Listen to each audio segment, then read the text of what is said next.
You know how we're always being sold these complex life hacks and elaborate strategies for a better life? Well, what if the most powerful tool we have is something we've known about all along? Today, we are diving into the surprisingly simple, scientifically backed superpower of gratitude. Okay, let's just jump right in with a big question, and I want you to really think about it for a second. Are you truly happy? I don't mean just okay or fine or getting by. I mean deeply, genuinely content with your life. It's a tough question to answer honestly, right? Especially when you think about the world we live in. We have more comfort, better medicine, and more safety and security than any other generation in human history, period. And yet, despite all of that, a 2020 study found that only 14% of Americans said they were very happy. That is a historic low. So, what is going on here? If we objectively have more than ever before, why do so many of us feel like something's missing? Well, that massive disconnect is what we're going to tackle first. Welcome to Section 1, the happiness paradox. We're going to explore why all of our material progress just isn't translating into emotional prosperity. I want you to just picture a family photo from, say, 80 years ago. They had way less money, they faced a lot more uncertainty, and they had basically no modern healthcare. But if you look at their faces, chances are you'd see this radiant, genuine joy. Now, compare that to today. We have it all on paper, and yet so many of us feel this profound emptiness inside. What did they have that we've lost touch with? That exact question is what pushed one woman to try something pretty radical, especially during the chaos of the pandemic. Her story is our second section, a personal experiment in gratitude that literally changed everything. This was her big aha moment. This was the question that cut through all the noise. How can I live in a time where I have more than my grandmother ever could have dreamed of, yet somehow I'm unhappy? And that one powerful moment of clarity sparked a year-long commitment to one simple practice. And the rules were so simple, you might even be tempted to just brush them off. First, think of 10 things you're grateful for. Second, physically write them down. And third, do it every single day, no exceptions. That's it. So what happened after a year of this daily ritual? Well, the results were staggering, almost unbelievable, really. She sold her company. A dream business opportunity just seemed to fall right into her lap. Her relationships with people deepened in these really profound ways. She described the feeling as adding grease to the cogs of life, just making everything flow with an ease she never thought was possible. Now, a story like that is super inspiring, but it kind of begs the question, right? Is this just a nice coincidence, a good feeling, or is there something real going on under the hood? Well, that leads us straight into our third section, where we're going to explore the science of thank you to understand why this actually works. But first, we have to ask, if this simple, totally free practice can have such a profound impact, why do most of us completely ignore it? The answer lies in this fascinating little glitch in our brains called the complexity bias.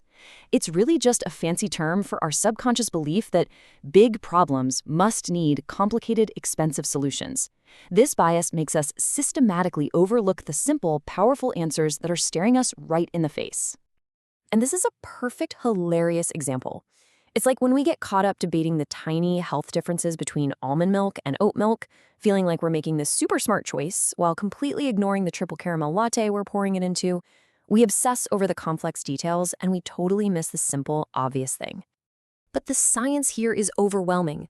Hundreds of studies from places like UC Berkeley have confirmed the tangible benefits of gratitude. And we're talking about real stuff, building stronger emotional resilience, measurably improving your immune system, lowering your blood pressure, getting better sleep, and even reducing symptoms of depression and anxiety. So how does it do all this? Well, it's not magic, it's neuroplasticity. Every time you consistently focus on what you're grateful for, you are actively rewiring your own brain. You're physically forging new neural pathways, training your brain to spot the positive more automatically. You're not just practicing gratitude, you're literally building a grateful brain. And look, this isn't just about feeling good when times are easy. Dr. Robert Emmons, who is the world's leading expert on this stuff, calls it an indispensable tool for resilience. Gratitude doesn't make your problems disappear, it fortifies you with the perspective and strength to face them head on. So let's see how this plays out in the real world, because theory is one thing, but what happens when life gets truly gut-wrenchingly difficult? In Section 4, we're going to look at some real stories of gratitude in the trenches. This is Amanda. While she was going through a really painful divorce, she committed to a daily gratitude practice. And in her own words, it gave her hope in moments she never thought she would feel joy again. It became the anchor she used to rebuild her entire life. And then there's Adam, a therapist, who after a suicide attempt was completely rejected by his family. I mean, he lost everything. And yet, he says that gratitude showed him that even after losing everything, there's still so much beauty left to live for. It was his lifeline. And finally, Donnie. A massive stroke cost him function in half his brain, his job, his home, his marriage. And in the absolute depths of that loss, he made a choice. He decided he was going to be an example that no matter what life throws at you, you can still find something to be grateful for. For him, gratitude was an act of defiance and an act of recovery. These stories show that gratitude isn't about ignoring pain. It's about finding strength within it. So if you're ready to try, how do you actually start? Well, our final section is all about putting this into practice. It really comes down to 4 simple actions. First, write it down.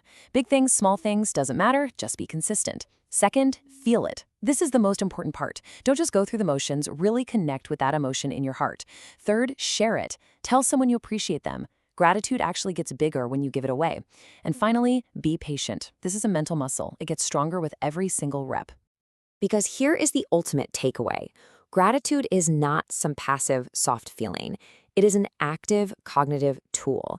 It's a superpower you can use to consciously rewire your brain, build unstoppable resilience, and reconnect with all the good that is already around you. Which brings us right back to you. The real question isn't just, are you happy? It's about a choice, a practice. So let me ask you, what are you grateful for right now, in this moment? Maybe just write one thing down and see what happens.